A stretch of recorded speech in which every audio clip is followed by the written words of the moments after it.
Remember when radio was full of surprises? Back in the 60s, anything could become a hit. You never knew what strange, silly, or downright bizarre song might come crackling through your transistor radio next. Some of the biggest chart toppers weren't serious ballads or rock anthems. They were novelty songs, joke songs, tunes that made absolutely no sense but somehow captured the world's imagination. Today we're counting down 10 joke songs from the 60s that became global hits. Number 10. Itsy Bitsy Teeny Weeny Yellow Polka Dot Bikini by Brian Hyland. Summer of 1960, a 16-year-old from Queens changed the music landscape with a song about swimwear. Brian Hyland recorded a tune about a shy girl too embarrassed to be seen in her new bikini. The title alone took up half the radio air. Songwriter Paul Vance got the idea watching his 2-year-old daughter at the beach. She was wearing a tiny bikini and kept hiding behind her mother, too shy to come out. Within hours of seeing that, he and his partner Lee Pockris had written the entire song. Number 9. Hello Muddah, Hello Fadduh by Alan Sherman. It's fadduh, darling muddah. Picture this. It's the summer of 1963, and a comedian named Alan Sherman releases a song written in the voice of a miserable kid at summer camp. The melody, borrowed from a classical ballet by Ponchielli. The result? A number 2 hit that couldn't be stopped. I went hiking with Joe Spivey. He developed. Sherman based the song on actual letters his son Robert sent home from Camp Champlain in upstate New York. The complaints were real. The homesickness was real. Sherman just amplified everything to absurd proportions. Let me come home if you miss me. In the song, the camper describes one disaster after another. Fellow campers are going missing, getting food poisoning, encountering bears. The weather is terrible, the counselors are useless, and he's begging to come home. Then, in the final verse, the sun comes out and suddenly camp is wonderful. Never mind that letter, Mom and Dad. Fadduh, kindly disregard this ladder. The song hit number 2 on the Billboard chart in late August 1963, blocked from the top spot only by Stevie Wonder and then the Angels. The timing was perfect, right when millions of American kids were heading off to summer camp themselves. Now I don't want this should scare you, but my bunk. Sherman won a Grammy for the recording. The song became so embedded in American culture that it was selected by the Library of Congress in 2019 for preservation in the National Recording Registry, an honor usually reserved for serious musical achievements. Wait a minute. It stopped hailing. Guys, Sherman became the king of song parody, paving the way for artists like Weird Al Yankovic decades later. But he never quite matched the success of that summer camp letter. it's fadduh, darling muddah. Number 8. Monster Mash by Bobby Boris Pickett. He did the monster mash. October 1962. Halloween was approaching, and a struggling actor named Bobby Pickett had an idea. He'd been doing impressions of Boris Karloff in his nightclub act. What if he turned that into a song? They recorded it with producer Gary Paxton at a small studio. The budget was tiny, so they got creative with sound effects. The coffin opening? A rusty nail pulled from a board. The bubbling cauldron? Water through a straw? Rattling chains? Just chains dropped on a tile floor. And you can monster mash. Every major record label turned it down. They thought it was ridiculous, but Paxton believed in it and released it on his own small label. Within weeks, it was everywhere. On October 20th, 1962, Monster Mash hit number 1 on the Billboard Hot 100. It stayed there for 2 weeks right before Halloween. The BBC banned it for being too morbid, which only made it more popular everywhere else. He did the monster mash. The song sold over 1 million copies. But here's the remarkable part. It kept coming back. It charted again in 1970, reaching number 91. Then, in 1973, it climbed all the way back to number 10. The song has returned to the charts multiple times since then. As of 2023, Monster Mash was still generating $1 million annually in royalties. Not bad for a joke song recorded in an afternoon. It caught on in a flash. He did the mash. He did the monster. Number 7. They're Coming to Take Me Away, haha, by Napoleon XIV. They're coming to take me away, haha, they're coming to take me away, ho ho. In 1966, a recording engineer named Jerry Samuels created what might be the strangest #1 hit in history. There's no melody, no harmony, not a single musical note.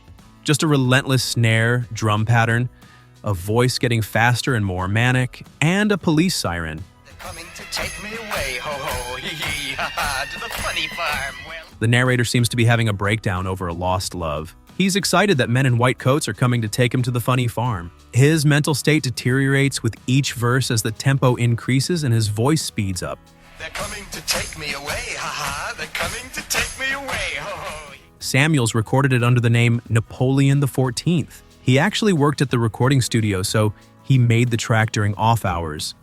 To create that unsettling vocal effect, he used a variable frequency oscillator to gradually speed up his voice as the song progressed. Where life is beautiful all the time, and I'll be happy to see those nice young... He worried the song would offend people struggling with mental illness, so he added a twist in the final verse.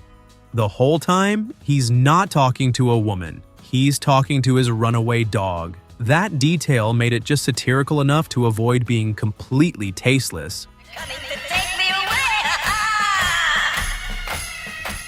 The song exploded. It hit #3 on the Billboard Hot 100 and #1 on the Cashbox chart in August 1966. In the UK, it reached #4. Sales topped 1 million copies almost immediately. You left me anyhow, and then the days got worse and worse, and now you... Radio stations loved it because it was so different from everything else, but some found it too disturbing and pulled it from rotation after just a few weeks. The song's chart run was unusually brief because of this controversy. You know you laughed, I heard you laugh, you laughed and then you... Samuels released a follow-up in 1988 called They're Coming to Get Me Again. Ha ha! It never charted, but that original recording remains one of the most bizarre commercial successes in pop music history. They're coming to take me away, ho ho, hee hee, ha ha, to the funny farm. Well, #6, Dominique by The Singing Nun. Dominique s'en allait tout simplement, routier. America was still reeling from President Kennedy's assassination just weeks earlier. The nation needed comfort, something pure and simple. And that's exactly what they got from the most unlikely source imaginable. Sister Luke Gabrielle was a 30-year-old Belgian nun who enjoyed playing guitar and writing songs at her convent. Her fellow sisters loved her music and suggested she record an album. So in 1963, she made a collection of simple religious folk songs, all in French. On December 7, 1963, Dominique hit #1 on the Billboard Hot 100. It stayed there for 4 weeks straight, becoming in American chart history. Hollywood made a movie about her life starring Debbie Reynolds in 1966. But Sister Luke Gabrielle's story didn't have a happy ending. She left the convent, struggled with taxes on her royalties that had gone to the church, and tragically took her own life in 1985. But in that moment in late 1963, Dominique was exactly what the world needed to hear. Dominique s'en allait tout simplement, routier. #5, Winchester Cathedral by the New Vaudeville Band. Winchester Cathedral. The year was 1966, and British songwriter Jeff Stevens was tired of modern pop music. He decided to write something that sounded like it belonged in the 1920s music hall era. The result was a song about heartbreak sung through a megaphone with a jaunty brass band backing. Winchester Cathedral was deliberately old-fashioned. The narrator addresses the famous English cathedral as if it were a therapist, complaining that his girl has left him standing alone. The vocal effect came from singing through a cheap megaphone, giving it that tinny vintage sound. Winchester Cathedral.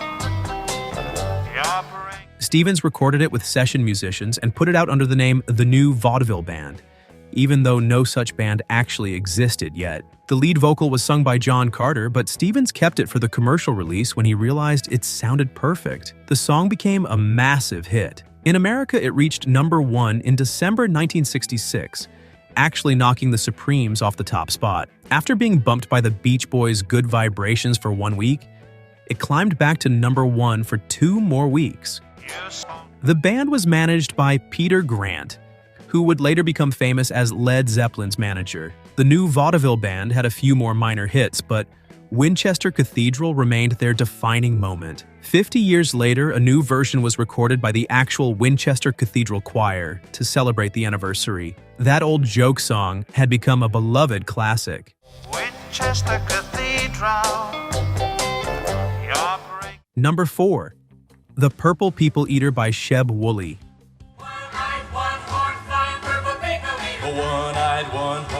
Even though it was technically released in 1958, the Purple People Eater's influence extended well into the 1960s and deserves mention as one of the most successful novelty songs of the era. Written and performed by country singer and actor Sheb Wooley, this bizarre tale of a one-eyed, one-horned flying purple creature became a cultural phenomenon. Wooley got the idea from a friend's child who had combined the phrases purple people and man-eater. The song told the story of a strange creature that came to Earth, but the punchline was that it ate purple people, not that it was a purple creature that ate people. The recording featured Wooley's regular voice alternating with a sped-up voice for the alien, similar to the technique David Seville used for the Chipmunks. The creature wanted to come to Earth to join a rock and roll band, making it a perfect novelty song for the emerging rock era. One-eyed, one-horned, flying purple people eater sure looks strange to me. Released in June 1958, it shot to number 1 on the Billboard Hot 100 and stayed there for 6 weeks. That's longer than most serious songs of the era managed. It sold over 3 million copies and became one of the biggest hits of 1958. The song's influence lasted throughout the 1960s. In 1966, there was even a movie based on it starring Shelley Winters. Children's books, toys, and merchandise followed. The song became a staple at parties and on children's records throughout the decade. Wooley himself was a successful character actor, appearing in dozens of Western films and TV shows. He later had another novelty hit in 1962 with That's My Paw, but nothing matched his Purple People Eater.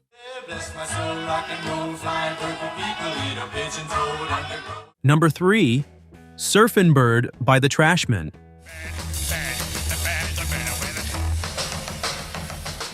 Late 1963, a garage band from Minneapolis called the Trashmen were playing a gig when their drummer, Steve Warrer, did something spontaneous. He mashed together 2 R&B songs by the Rivingtons into one wild, chaotic performance. The result was Surfin' Bird, a song that made absolutely no sense. It combined the choruses from Papa Mau Mau and the Birds the Word into a frenetic surf rock explosion. The only real lyrics were the repeated phrases describing the bird. A local DJ named Bill Deal was at that show and immediately saw potential. He convinced the band to record it at a small Minneapolis studio. They cut the track, and Deal entered it in a local battle of the bands, which it won. Then, it won a Chicago competition. Before long, major labels were interested. Released in November 1963, the song was an instant sensation. It reportedly sold 30,000 copies in the Twin Cities alone during the first weekend. By January 1964, it had peaked at number 4 on the Billboard Hot 100, spending 2 weeks at that position. The Rivingtons, who wrote the original songs, threatened to sue for plagiarism. The credits were changed to include them, and they began receiving royalties. This turned out to be a financial windfall, as the song has been used in countless movies, TV shows, and commercials over the decades. The song became a garage rock classic, influencing punk bands in the 1970s. The Ramones covered it. The Cramps covered it. In 2008, it gained a whole new generation of fans when it was featured prominently in an episode of Family Guy, where Peter Griffin becomes obsessed with it. The Trashmen never had another major hit. They disbanded in 1967. But Surfin' Bird lives on as one of the most gleefully nonsensical rock songs ever recorded. Number 2. Alley Oop by the Hollywood Argyles.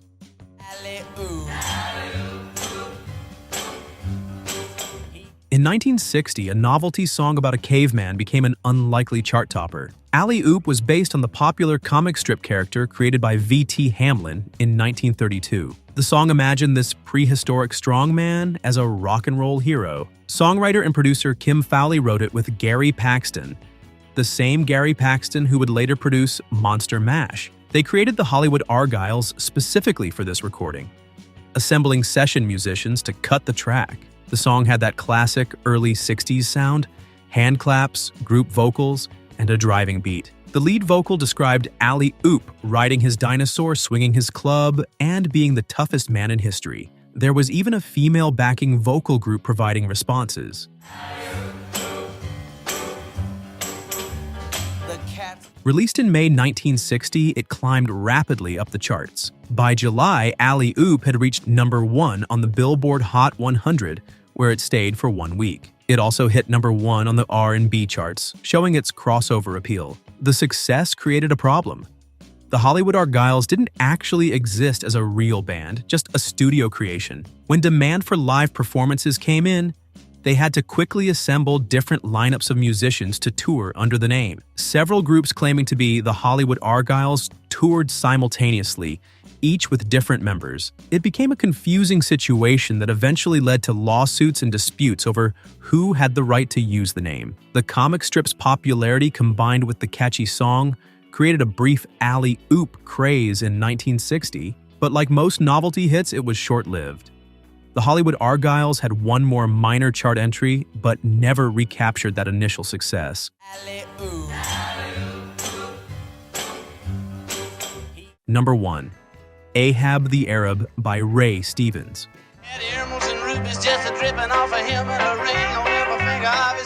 Before he became known for the streak in the 1970s, Ray Stevens was already a novelty song veteran. In 1962, he released Ahab the Arab, a comedic tale about a sheik and his camel named Clyde. Stevens wrote and performed the song, which told the story of Ahab, described as the sheik of the burning sands. With his trusty camel Clyde, Ahab pursued the fairest girl in the land. The song was full of sound effects, including Clyde's distinctive snort and various Arabian-themed musical flourishes. What made the song work was Stevens' commitment to the bit. He created distinct voices for the characters and threw in unexpected sound effects at just the right moments. The production was rich with details, from the camel's reactions to the exotic music bed.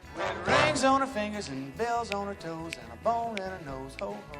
Released in September 1962, Ahab the Arab climbed to number 5 on the Billboard Hot 100. It spent several months on the charts and sold over 1 million copies. Stevens also released an album of the same name to capitalize on the single's success. The song made Stevens a household name, though some critics found the stereotypical portrayal problematic even at the time. Regardless, audiences loved it. Stevens followed up with similar novelty songs throughout the 1960s, including Harry the Hairy Ape and Speedball. He proved that novelty songs could be sophisticated in their production while still being silly in their content. Stevens had a gift for comedy music that would serve him well throughout his long career. By the time the 1970s rolled around, Stevens had perfected his craft. The streak became his biggest hit, but fans from the 60s remembered Ahab and his camel Clyde as the song that started it all. Those were 10 joke songs from the 1960s that somehow became massive hits around the world. From singing nuns to surf-crazed birds, from homesick campers to dancing monsters, these novelty records prove that sometimes the strangest ideas make the best music. What's remarkable is how many of these songs are still with us today. They've been featured in movies, TV shows, commercials, and memes. They've influenced generations of musicians and comedians, and they remind us of a time when radio wasn't afraid to play something completely ridiculous. If you enjoyed this trip down memory lane, make sure to like this video and subscribe to the channel for more music history. What's your favorite novelty song from the 60s? Let us know in the comments below. Thanks for watching.